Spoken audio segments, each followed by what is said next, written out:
Look another while at me, laugh and drink and say there was something. But you say there was nothing. But you say it with a smile. Whoa. Hello, everybody. It's your host, Dr. Dry, and you are watching the Fifth Quarter Fantasy Cast. Welcome to our second installment of the Fantasy Forecast by Division. Today, I'm going to be going over the AFC South, and I think last time was my first time going solo. I went kind of fast, and I think I really could have covered things a little bit better. So I'm just going to take my time with this instead of going over everything for trying to fit in a minute and all that stuff. So first of all, shout out to all of our subscribers, all six of you. So we're hoping to grow this channel, and we really appreciate you guys being there from the beginning. So as we grow the community and everything, we don't have an engineer or anything like that, so everything's really choppy. We don't have a bunch of graphics or anything like that. So we really appreciate you being here through these humble beginnings. These are the humble beginnings that people end up talking about after they become successful. So thank you so much for subscribing and tuning in and everything. So we're just going through division, going through players that we liked and we disliked for fantasy purposes. So we'll just go ahead and jump into it. So first, I'm going to start with the Indianapolis Colts. Oh, and by the way, huge Tennessee Titans fan. I know we're not going to be very good this year, but we do own the Colts. The last few years, I don't, they haven't been able to beat us, and I think they've had more talent on their team. But anyway, we'll just start with the Indianapolis Colts. New beginnings here for like the whole division. Jaguars, they have the quarterback in our division. Texans and Colts, they both have a new quarterback. Titans have a new quarterback, but I kind of like Tannehill, but I did not want Will Levis. So, not a Will Levis truther over here. I wanted them to just hold out for next year or something. I think Tannehill's fine, but okay. So, moving on with the Colts though. Anthony Richardson, someone I'm definitely in on. And it's mainly because of the rushing upside.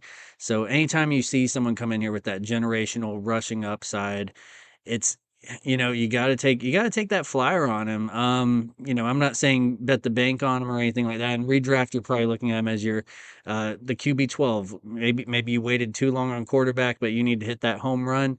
Try taking Anthony Richardson at that spot. Why I like him, not only the rushing upside, I think he's going to develop as a passer.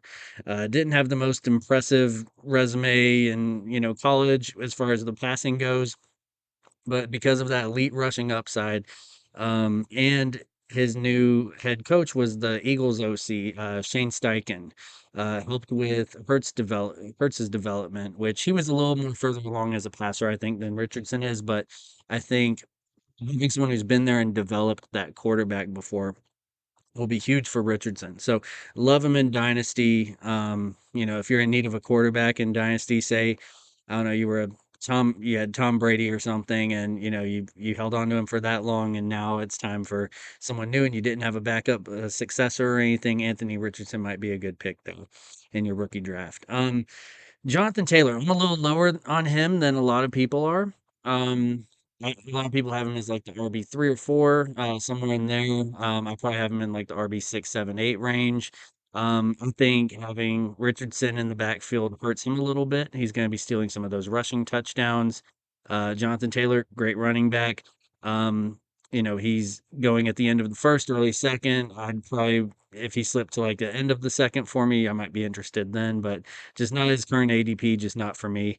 He's not a butt cheese boy, though. I'm not going to throw that ticker on him. But someone I will put the butt cheese boy alert on would be Michael Pittman. I don't like Michael Pittman. I don't think he's a wide receiver one. I think he has a lot of the attributes that you would look for, like physicality wise and everything. I know he actually ends up finishing okay, but I feel like his numbers are inconsistent. I don't look at a lot of like stats whenever I make these videos, so that's just my overall feeling on him. He seems like a frustrating receiver to have. So at the end, it might get you where you need to be, but he could put up those, 4 points one week and then 20 points the next week and then 5 points the next week, and just really hard to predict. So I'm out on Michael Pittman. Another person that I just don't get the hype on, Alec Pierce. I don't think he showed me enough last year. Not sure if he was hurt or not, but just someone that I'm going to be out on. He can have the butt cheese boy alert tag also. I'm going to take this off now because I really like this next guy, Josh Downs, rookie receiver out of UNC. Pretty productive over there. I think he's going to be AR's slot guy. Kind of his binky when he gets in trouble. He's going to have Josh Downs right there. Good duo long term as Anthony Richardson ends up developing. And then Gardner Minshew, um, he's their backup quarterback. Might start the first week or two, depending on how far along Anthony Richardson is. He's just a really cool guy. I just thought I'd throw that out there. Not picking him up in fantasy. I just wanted to say Gardner Minshew's a cool guy. So and he's got really cool hair. He's got a cool handlebar mustache. Just a lot to like about him. Check him out if you don't already know who he is. Houston Texans. We're gonna move on to them. Really confusing team to figure out. So they have a new quarterback, also CJ Stroud out of Ohio State. In redraft, he's someone maybe he's a I could see him going, kind of late in the drafts. He might be a flyer quarterback too, or one of those guys say you waited trying to get Richardson and you just waited way too long. Stroud might be there in like that QB 16 to 20 range, somewhere in there. I think there are better guys to pick at the moment, depending on unless he just comes in and lights the league on fire. Wide receivers, good luck. Tons of names here. Who's gonna break out? That's what we're trying to figure out with this group. I think there are some flyers that you can take on some players. Basically, it's between John Mechie, who he was supposed to be a rookie last year, but I believe he got lymphoma or something like that. But he's thankfully better this year. So John Mechie will be back in the fold. Tank Dell, rookie out of Houston. Nico Collins, Robert Woods, Xavier Hutchinson, rookie out of I think it was Iowa State or somewhere like that, and then Noah Brown who came over from the Cowboys. So I don't know, just seeing who develops, who comes out of that wide receiver room.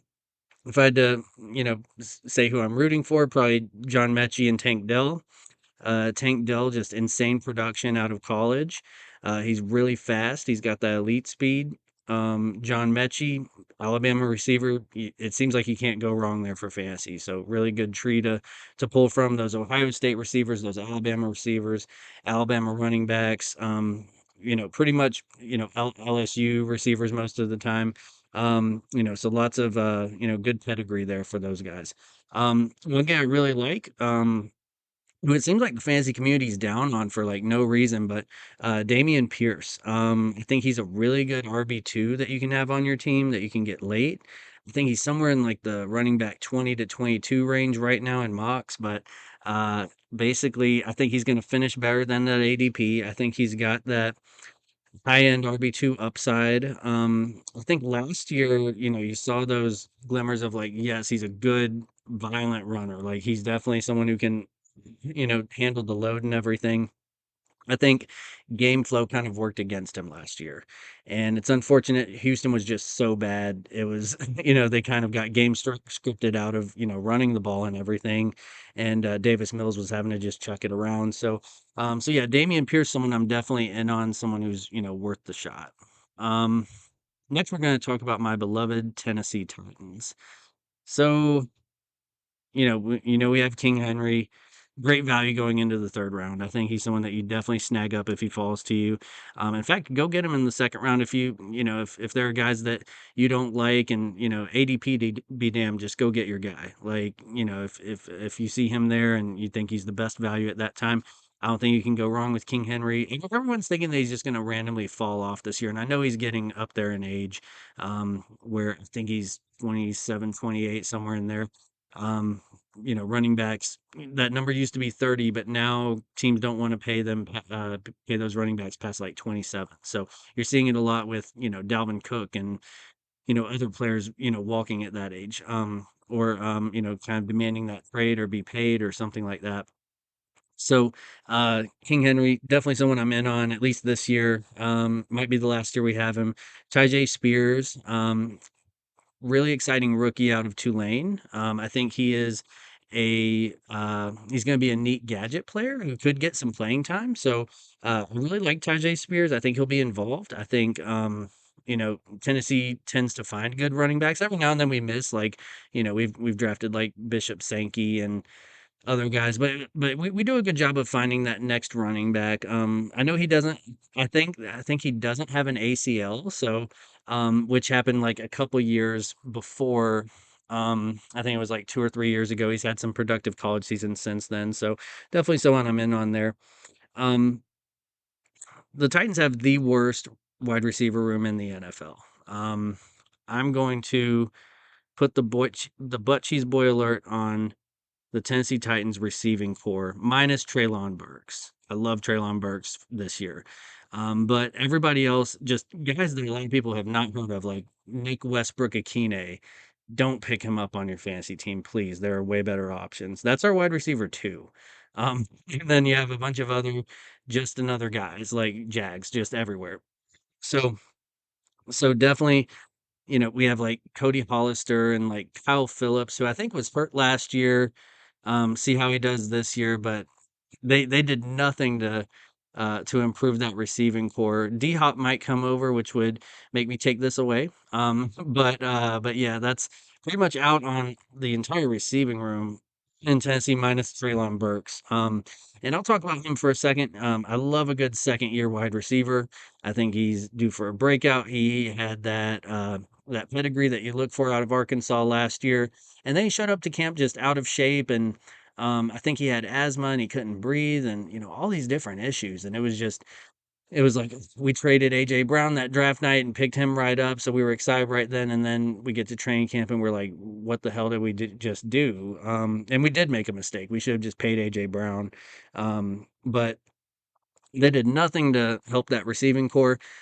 So I think he's just going to get peppered with targets this year. So Traylon Burks, definitely a good second year breakout coming this year. And he looked great in the second half of last year. If you look at his last few games, he really started to come on. He balled out against Jair Alexander over in that Green Bay game last year.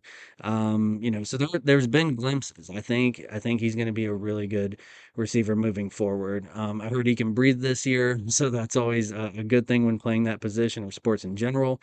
Good reports in and out of camp. So apparently he's looking really good. Another guy I'm in on, good sneaky tight end that you can get around that tight end 12, 13 mark, Chiga Konkwu. I think he's going to be our number two receiving option in the offense. And he's not one of the butt cheese boys whenever I put that up. He showed some good signs last year. Worth the dart throw if you have to wait for tight end. Say you don't get that elite tight end like Kelsey or Mark Andrews or Goddard, or say miss out on like those first five and you're just not in on anybody until Chig. Give him a shot. I think you can do worse there. Definitely dependable and more reliable part of our offense this year. So that's Tennessee Titans. I don't think we're going to win a lot of games this year. And I don't think we're going to be bad enough to get like a Marvin Harrison next year. So it's just gonna not work out. But I think we'll be making some moves next year, hopefully, and improve the team and everything. So also Tannehill, he's serviceable like in real life. I think last year he was dealing with no receiving core. I think he was dealing with a injured O line. We beefed up that O line. He was also dealing with injuries. I think he'll be better off this year. I think, things could be way worse at quarterback if we were to start Will Levis or Malik Willis or any of our backups, really. So anyway, that's my Titans preview. Jacksonville Jaguars. This would be the team that I'm most excited about for fantasy purposes going into the 2023 season. Uh, Trevor Lawrence. I'll start with him. He's been mighty impressive. Um, he's got an improved supporting cast this year. I think he enters that elite conversation at quarterback for, that top five, kind of stratosphere. I don't think he's going to overtake. Like, I don't think he's going to get above Burrow or something. But right now he's going off as about the QB8. I think he's better than uh, uh, Justin Herbert. Herbert had a horrible year last year. I'm just not in on Herbert. A lot of people love Herbert. I think it's because he had those really strong first couple years. Um, but definitely you can do you can definitely Herbert's not terrible, but I wouldn't be drafting Herbert over Trevor Lawrence. Same with Lamar. He's got all the that elite rushing upside, but he's injury prone. He's been injured the last couple years. So I mean, I think I'd rather have that safety of taking Trevor Lawrence. And I'd put him as high as I'd put him in that Justin Fields category and maybe even give him the nod over Justin Fields. So he's probably my QB5. So I'm a little bit higher on him than most of the fantasy community is. Uh, and I'd mentioned that improved supporting cast. Calvin Ridley comes over, fresh off a nice 2-year suspension. I like to call him Little FanDuel. And so basically, I think the comeback's going to be insane. Uh, in dynasty formats, he was the wide receiver 3 right before all that happened. He was balling out of his mind, just putting up crazy stats. Over in Atlanta, he did good running with Julio for a couple years, and then became the guy and was looking every bit that part of an elite wide receiver. He's had 2 years off. That means he's had no hits on his body in 2 years. I don't think the man's gonna forget how to play football. Apparently, he's kept up in good shape and everything, looking good in training camp. He was entering his prime right before the suspension. He's 28 now, so I think he's got a good, like 3 to 5 years of still being elite. Love his story too. There was a an article that was published. It was from the Players Tribune. I think it was called "A Letter to the Game," published on March 8th, 2023. Basically, just goes over everything that he's been through, and I know everybody has a lot of those overcoming stories and everything, but he's been through like some real shit over the years. So, anyway, just I think he's not gonna let the game get taken away from him again. And he's gonna truly, just really play it right this time and not get involved with the betting and everything. And I think almost everybody in the NFL is doing the FanDuel and all that. It's just it's fun. I don't think it's as big a deal as everyone thinks, um but yeah, basically he's someone that I've traded for in Dynasty. I think I traded away George Pickens in like a third or something. And so like someone who's young with a lot of upside, I like Pickens a lot. But I love the idea of a good comeback.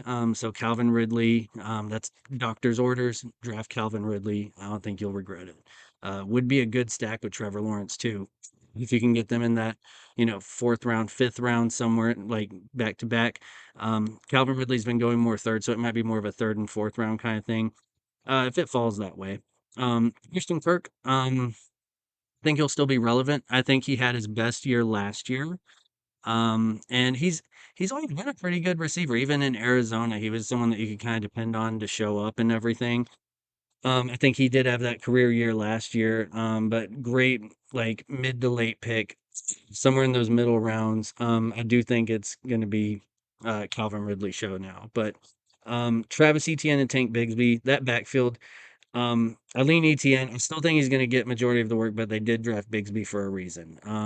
Apparently I guess they want Bigsby to take over a lot of the passing down work, but I don't think Etienne forgot how to catch the ball. He was super productive in Clemson as a receiving back and all that. So I don't know what's going on there. I'm kind of staying out on it, but I would be in on Etienne. And then random tidbit of information here, but if you play in IDP leagues, and I'm going to say his name completely wrong, but Foyesade Aluakun, linebacker, he's an IDP monster. All that man does is make tackles. So yeah, I mean, not a lot in like the sack department, forced fumble or anything, but like he'll get you like 18, 15, 13, 12 tackles, like just someone that you can depend on for IDP. And that's all he does. So I mean, basically, we'll call him FO. FO will F you up if you're on offense. So he's definitely a good IDP play. But yeah, so that's everything. Just from my perspective, not a lot of stats or anything. You're not going to get a lot of stats with me whenever I do these things, but definitely fun to do these. Next up, I will be doing the NFC West. So looking forward to that. And also Vinny and I will be having an episode coming out on Thursday together. So we're excited about linking back up again. I think we work best off of each other. So that'll be good. So with all that being said, I really appreciate your time tonight, and the doctor is going to be out. So I will see you guys in a couple days, and everybody have a great rest of the week.